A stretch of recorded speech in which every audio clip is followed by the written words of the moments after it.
Alright, welcome everybody to another BDA Boxing transmission. Hope everybody's doing fantastic out there.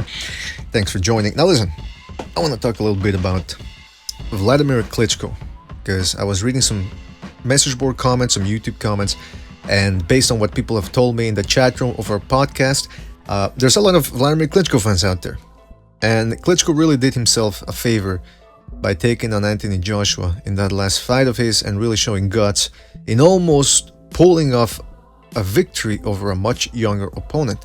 That being said, I don't think it erases, actually scratch that, it's something I don't think, I know it doesn't erase some of the fucking boring fights Wladimir Klitschko pulled out of his ass throughout most of his career. Now, people have criticized me for this back when we were doing the podcast as well. During the podcast, people have told me, come on, BDA, Klitschko was a good fighter, blah, blah, blah, you know, he knocked people out. Yeah, he knocked people out, but that was because, listen, let's face it, the guy, after he got knocked out by Lehman Brewster, had to reconstruct himself into a safety-first fighter. Jab, jab, clutch, jab, jab, clutch, right hand, jab, jab, clinch, jab, jab, right hand, clinch. And he would wear down his opponents based on his size and his power. Alright? But he was even if he didn't have a high knockout ratio, most of his fights were boring because they were preceded by jab, jab, clutch, jab, jab, right hand, clutch, clinch, clinch, clinch. You get what I'm saying. Alright, most of his fights were boring. He fought scared most of the time. He fought leaning back most of the time because he was deadly afraid of getting knocked out again. Listen, he was stopped by, what was his name? Purity Ross? His first loss, right? He was stopped. Mostly out of exhaustion, which is again what got him stopped against Lehman Brewster. But he got stopped in both those fights. Corey Sanders flattened him, knocked him down, dropped him a bunch of times and stopped him. And that really created, and then against against Samuel Peters, he fought very well. Again, he didn't have his moments of Wladimir Klitschko. He went through a war against Samuel Peters, but he fought scared most of the time as well. And there was a lot of clinching there. And again, people love to criticize other fighters for clinching, but then all of a sudden when it comes to Wladimir Klitschko now, based on his good performance against Anthony Joshua, it left a good taste in people's mouths. But let's not get it twisted. And again, I'm not saying that all of a sudden the whole boxing world loves Wladimir Klitschko, because there's still people that admit, just as they did during most of his career, that he was a boring fighter. And he was a boring fighter, man. Come on, I mean, that's not up for debate. His fights were boring. Yeah, some of them ended up by stoppage, but again, they were preceded by, like what I said, clinching and jabbing and fighting scared. I mean, I'll tell you, Wladimir Klitschko is the only fighter that I've seen, that I can remember off the top of my head, who used to feint in order to set up clinches. I mean, this guy was a boring fighter. There's a reason why HBO didn't want to show his fights anymore during that 2009-2011 period. Now, people criticize Floyd Mayweather for being boring all the time, right? Wladimir Klitschko was even worse, because he was a big dude with all the right equipment, the guns, the power, the size advantage, and he would fight scared. I understand he would fight scared, because again, like I said, he got stopped 3 times. I understand. He fought in a way that most people would call smart, but you can't deny that he was boring. Just like you can't deny, oh, you know, somebody killed somebody over a piece of bread because they were hungry. Alright, I understand why they did it, but that doesn't justify the act. Alright, and the same thing with Wladimir Klitschko. Look at his fights, he was boring. And the only reason why his fights again led to knockouts was because he wore people down with his size, his clinches, and he had more power than Mayweather.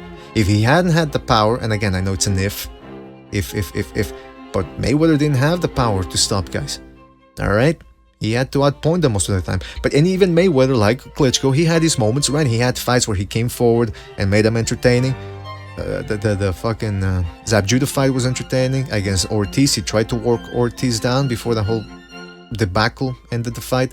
Against Sharmba Mitchell, he walked him down. Against Chop Chop Corley, that was a very entertaining fight. Against Miguel Cotto, De La Hoya wasn't a bad fight. So again, just like Klitschko had his moments, his entertaining fights, you know, the Pulev fight, the Anthony Joshua fight, the Samuel Peters fight. But for every gem that he had in his career, there were 5 other fights like against Sultan Ibragimov. Oh, that was one of the most boring fights. And how about, remember when he fought Eddie Chambers and his own trainer, Emmanuel Struve, was screaming at him to end the fight by knockout. He says, you're the bigger guy, you got this guy worn down.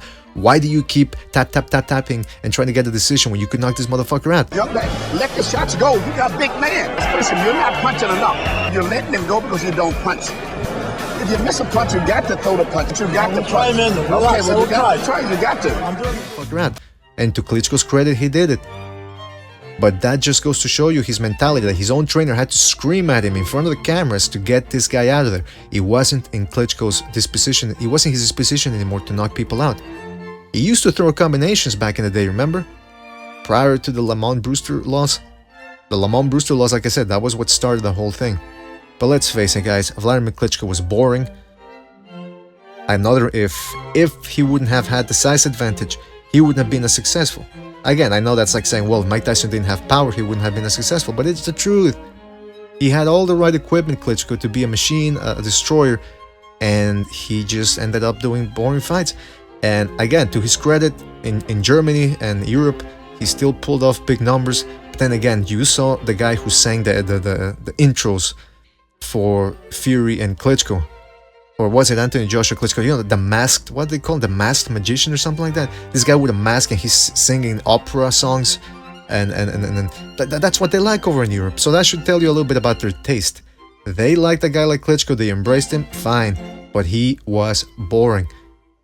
Tell me otherwise in the chat room or in the comment section. Try to prove me wrong that he was boring. He was boring. You can't, like, the evidence doesn't lie. You got a bunch of fights where he's clinching, you know, setting up clinches with feints, jabbing against outmatched opponents and not knocking them out or throwing combinations. He was boring, guys. Let's face it. If you're gonna call Mayweather boring, if you're gonna call Andrew Ward boring, you should call Wladimir Klitschko boring as well.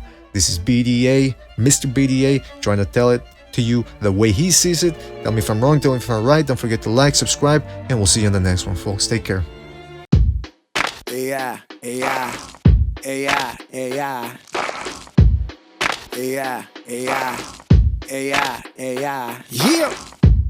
Artificial intelligence, them pelicans, coming for you, coming for me. We just fish in the sea. Artificial intelligence, them pelicans, coming for you and they coming for me. Coming for your job security, relegating you to obscurity, playing you like a hurdy-gurdy. Yeah, we just trying to survive, keep our slice of the pie. Don't be surprised when they downsize your life. AI.